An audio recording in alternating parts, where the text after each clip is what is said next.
Hello, and welcome to Quick Charge by Electrek. I'm Mikey G, and it's Thursday, December 22nd. Tesla is increasing the discount, or as they call it, price adjustment on all Model 3 and Y vehicles delivered this month. Tesla is having some rare demand issues lately, especially in the US due to unique circumstances. Vehicles delivered next month, or in the new year, will qualify for a tax credit, leading many customers to delay accepting their vehicles. We reported last month that it will also be contributed to an increase in cancellations, as Tesla is not allowing buyers to delay orders to get them next month. Yesterday, it was reported that the U.S. Treasury announced that they had not yet set standards for U.S. battery sourcing, and therefore other electric vehicles like the Chevy Bolt temporarily qualify for the full tax credit. Since Tesla already sources batteries from the USA, their full tax credit eligibility may not be affected by that news in particular. Instead, Tesla vehicle tax credit status is influenced by the fact that Tesla does not employ union workers in the USA. Despite this, some are suggesting that Tesla vehicles will indeed qualify for the full U.S. tax credit at the beginning of the year. Of course, you should consult with a tax professional before making any rash purchasing decisions. It should be noted that Tesla is also offering a discount for vehicles purchased in Canada and Mexico. 5,000 Canadian dollars or 74,750 Mexican dollars for credit purchases on the Model 3 and Y vehicles. Again, before the end of the year. Tesla's head of China, Tom Zhu, may be headed for a bigger role at the company. Reuters reports that Zhu is in line for, quote, a more senior and wider-ranging role at Tesla, and he appears to be leaving his role in China. Zhu has previously received praise and credit from Elon Musk for Tesla's success in China, and especially for Gigafactory Shanghai, which is now Tesla's most productive factory.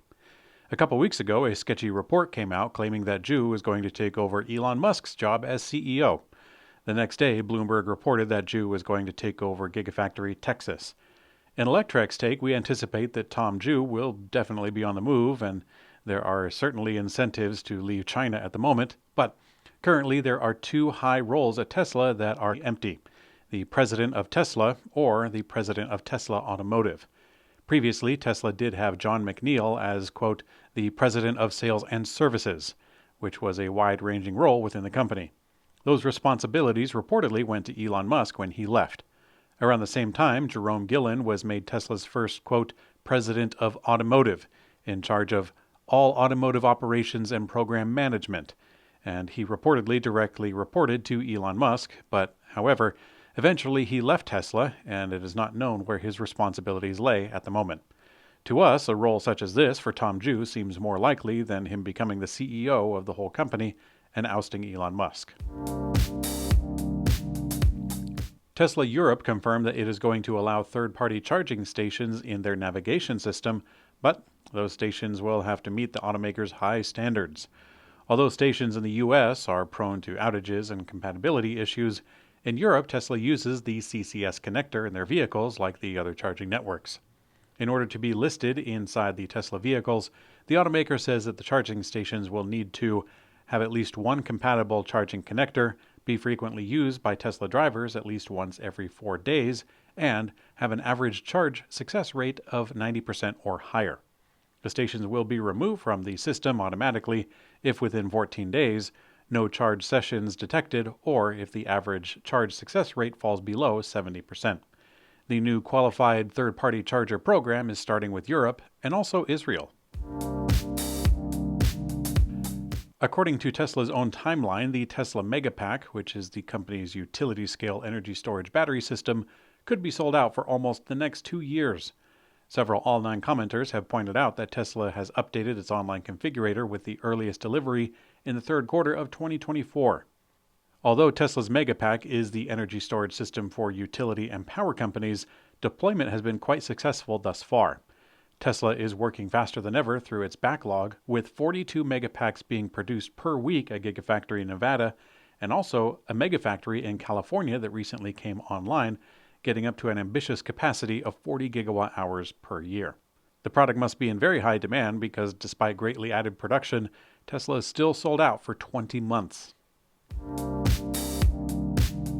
Volkswagen has sent out emails to ID.4 reservation holders detailing a series of changes that will be made on vehicles produced after January 4th, and it includes a price hike.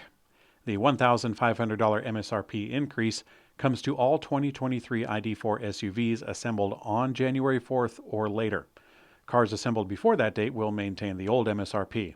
It's really too bad, but these prices will also apply to current reservation holders. Volkswagen says that the actual price of each car will be set by Volkswagen local dealers and that their reservation was never meant to lock in a price. I can only imagine how that will turn out at the ground level. The reason for the price increase, Volkswagen notes, is on account of the battery supplier, which it gets a little granular from this point. Volkswagen is now contracting for battery supply from both SK Innovation and LG Chem, specifically for rear-wheel drive vehicles with the larger 82 kilowatt-hour Pro Pack. From now on, any given rear-wheel drive 82 kilowatt-hour ID.4 may have a battery from either LG or SK. All-wheel drive cars and 62 kilowatt-hour standard and S trims will have SK-supplied batteries. ID.4s with SK batteries will have faster DC charge speeds with a 170 kilowatt peak instead of 135. Volkswagen says that you can find out who supplied the batteries for your vehicle by just looking at the Monroney label affixed to every car, or by logging into your My ID.4 reservation account. There's also an additional FAQ with more answers. Similar to what they did with Cadillac, General Motors is now giving their Buick dealers an ultimatum. Invest in the company's electric future or take a buyout. While I'm not too versed in the ROI of the proposal, it sounds like a hefty initial amount.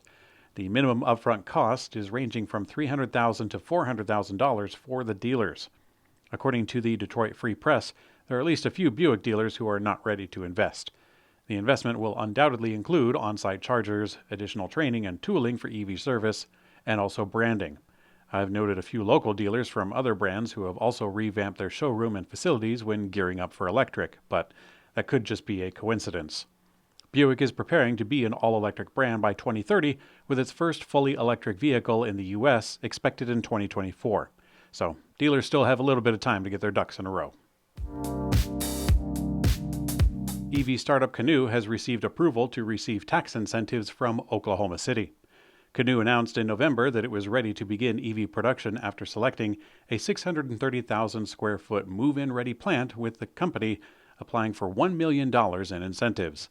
Canoo said that its new facility would employ more than 500 people and be equipped to achieve a 20,000 unit run rate annually by the end of next year. This will be useful as the company was once on the ropes, but surprised the world when they announced a 10,000 unit order from Walmart and then another order for testing vehicles ordered by the U.S. military. Canoo still has some work to do in order to reach the production and take advantage of the local incentives. Despite losing over $100 million in the third quarter, Canoo says it can raise capital if needed. Okay, it is opinion time. The electric revolution is going, and going full steam. Sometimes I hear from people in my local life who question the upcoming revolution. It used to be a lot harder, but now that most of the companies are throwing their collective life savings into it, there isn't a whole lot of argument anymore.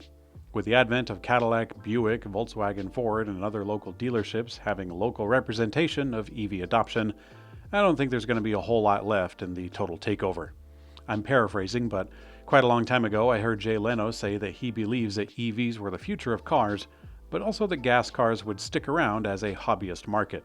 This seems perfectly reasonable, as for a long time, including the time period when I got into EVs, the electric cars were the hobbyist market. But things are changing.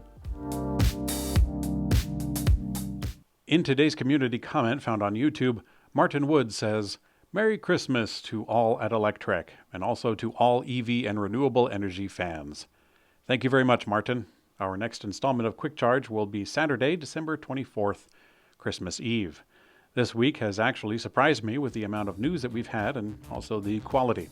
Perhaps there will be some to make a compelling show on the 24th, but in either case, we will be on the go, filming from a webcam from a different location than usual. I might consider a green screen, but the authenticity of traveling sometimes seems like a good idea too. Thanks for watching Quick Charge by Electrek. I'm Mikey G, and I hope you have a great day.